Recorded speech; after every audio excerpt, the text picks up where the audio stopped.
हरे कृष्ण, राधे राधे, ओम नमः शिवाय। त्रयोदश अध्याय, दूर्वा गणपति व्रत विधान। सनत कुमार बोले, हे भगवान, किस व्रत के द्वारा अतुलनीय सौभाग्य प्राप्त होता है और मनुष्य पुत्र पौत्र धन ऐश्वर्य तथा सुख प्राप्त करता है? हे महादेव, व्रतों में उत्तम उस व्रत को आप मुझे बताएं। ईश्वर बोले, हे सनत कुमार, तीनों लोकों में विख्यात दूर्वा गणपति व्रत है। सर्वप्रथम भगवती पार्वती ने श्रद्धा के साथ इस व्रत को किया था। हे मुनि सत्तम, इसी प्रकार पूर्व में सरस्वती, महेंद्र, विष्णु, कुबेर, अन्य देवता, मुनिजन, गंधर्व, किन्नर, इन सभी ने भी इस व्रत को किया था। श्रावण मास में शुक्ल पक्ष में जो शुद्ध तथा महापुण्यदायिनी चतुर्थी तिथि हो, उसी दिन सभी पाप समूह का नाश करने वाले इस व्रत को करना चाहिए। उस चतुर्थी के दिन स्वर्ण पीठासन स्थित एक दंत गजानन विघ्नेश की स्वर्णमयी प्रतिमा बनाकर उसके आधार पर स्वर्णमय दूर्वा को व्यवस्थित करने के पश्चात विघ्नेश्वर को रक्त वस्त्र से वेष्टित ताम्रमय पात्र के ऊपर रखकर सर्वतो भद्र मंडल में रक्त पुष्पों से अपामार्ग, शमी, दूर्वा, तुलसी, बिल्व पत्र, इन 5 पत्रों से, अन्य उपलब्ध सुगंधित पुष्पों से, सुगंधित द्रव्यों से, फलों से तथा मोदकों से उनकी पूजा करनी चाहिए और इसके बाद उन्हें उपहार अर्पित करना चाहिए। इस प्रकार अनेक उपचारों से भी गिरजा पुत्र विघ्नेश की पूजा करनी चाहिए। इस प्रकार कहें, सुवर्ण निर्मित इस प्रतिमा में मैं विघ्नेश का आवाहन करता हूँ, कृपा निधि पधारें। इस सुवर्ण में सर्वोत्तम रत्न जटित सिंहासन को मैंने आसन के लिए प्रदान किया है। विश्व के स्वामी, इसे स्वीकार करें। हे उमासुत, आपको नमस्कार है। हे विश्वव्यापिन, हे सनातन, मेरे समस्त कष्ट समूह को आप नष्ट कर दें, मैं आपको पाग समर्पित करता हूँ। गणेश्वर, देव, उमापुत्र तथा मंगल का विधान करने वाले को यह अर्घ प्रदान करता हूँ। हे भगवान, आप मेरे इस अर्घ को स्वीकार करें। विनायक, शूर तथा वर प्रदान करने वाले को नमस्कार है। मैं आपको ये अर्घ अर्पित करता हूँ, इसे ग्रहण करें। मैंने गंगा आदि सभी तीर्थों से प्रार्थना पूर्वक यह जल प्राप्त किया है।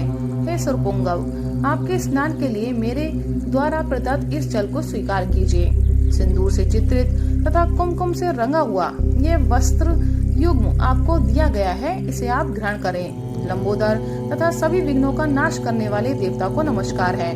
उमा के शरीर के मल से आविर्भूत हे गणेश जी, आप इस चंदन को स्वीकार करें। हे सुश्रेष्ठ, मैंने भक्ति के साथ आपको रक्त चंदन से मिश्रित अक्षत अर्पण किया है। हे सुसत्तम, आप इसे स्वीकार करें। मैं चंपा के पुष्पों, केतकी के पत्रों तथा जपा कुसुम के पुष्पों से गौरी पुत्र की पूजा करता हूँ, आप मेरे ऊपर प्रसन्न हो। सभी लोकों पर अनुग्रह करने तथा दानवों का वध करने के लिए स्कंद गुरु के रूप में अवतार ग्रहण करने वाले आप प्रसन्नता पूर्वक यह धूप लीजिए। परम ज्योति प्रकाशित करने वाले तथा सभी सिद्धियों को देने वाले आप महादेव पुत्र को मैं दीप अर्पण करता हूँ, आपको नमस्कार है। तत्पश्चात गणानाम त्वा इस मंत्र से मोदक, 4 प्रकार के अन्न, भक्ष्य, भोज्य, लिहे, चोष्य, पायस तथा लड्डू आदि का नैवेद्य अर्पण करें। मैं आपकी मुख शुद्धि के लिए आदर पूर्वक कपूर, इलायची तथा नागवल्ली के दल से युक्त तांबूल आपको प्रदान करता हूँ। हिरण्य गर्भ के गर्भ में स्थित अग्नि के सुवर्ण बीज को मैं दक्षिणा रूप में आपको प्रदान करता हूँ, अतः आप मुझे शांति प्रदान कीजिए। हे गणेश्वर, हे गणाध्यक्ष, हे गौरी पुत्र, हे गजानन, हे इभानन, आपकी कृपा से मेरा व्रत पूर्ण हो। इस प्रकार अपने सामर्थ्य के अनुसार विघ्नेश का विधिवत पूजन करके निवेदित सामग्री सहित गणाध्यक्ष को आचार्य के लिए अर्पण कर देना चाहिए। उन सब प्रार्थना करें, हे भगवान, हे ब्राह्मण, दक्षिणा सहित गणराज की मूर्ति को आप ग्रहण कीजिए। आपके वचन से मेरा यह व्रत आज पूर्णता को प्राप्त हो।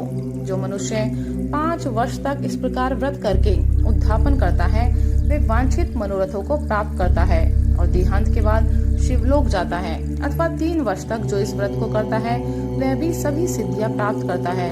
जो व्यक्ति उद्यापन के बिना ही इस उत्तम व्रत को करता है, विधि के अनुसार भी उसका जो कुछ किया होता है वह सब निष्फल हो जाता है। अब उद्यापन विधि बताई जाती है। उद्यापन के दिन प्रातःकाल तिलों से स्नान करें। तदनंतर बुद्धिमान मनुष्य को चाहिए कि 1 पल अथवा आधा पल अथवा उसके भी आधे पल सुवर्ण की गणपति प्रतिमा बनाकर पंचगव्य से स्नान कराकर भक्ति तथा श्रद्धा के साथ इन 10 नाम मंत्रों से दूर्वा दलों से सम्यक पूजन करें। हे गणाधीश, हे उमापुत्र, हे अग्नाशन, हे विनायक, हे ईश पुत्र, हे सर्व सिद्धि प्रदायक, हे एक दंत, हे इब्भवक्त्र, हे मूषक वाहन, आपको नमस्कार है। आप कुमार गुरु को नमस्कार है। इन नाम पदों से पृथक पृथक पूजन करें। प्रथम दिन अधिवासन करके प्रातःकाल गृह होम करके दूर्वा दलों तथा मोदकों से होम करना चाहिए। तत्पश्चात पूर्ण आहुति देकर आचार्य आदि का विधिवत पूजन करना चाहिए और घट तुल्य थनों वाली वत्स सहित गाय का दान अपने वित्त के अनुसार करना चाहिए। हे वत्स, इस प्रकार व्रत करने पर मनुष्य सभी मनोरथों को प्राप्त कर लेता है। हे सनत कुमार, अपने प्रिय पुत्र गणेश के व्रत करने से संतुष्ट होकर मैं उस मनुष्य को पृथ्वी पर सभी सुख प्रदान करके अंत में उसे सद्गति देता हूँ। जैसे दूर्वा अपनी शाखा प्रशाखाओं के द्वारा वृद्धि को प्राप्त होती है, उसी प्रकार उस मनुष्य की पुत्र पौत्र आदि संतति निरंतर बढ़ती रहती है। हे सनत कुमार, मैंने दूर्वा गणपति का यह अत्यंत गोपनीय व्रत कहा है। सुख चाहने वालों को इस सर्वोत्कृष्ट व्रत को अवश्य करना चाहिए। राधे राधे, हरे कृष्ण, ओम नमः शिवाय।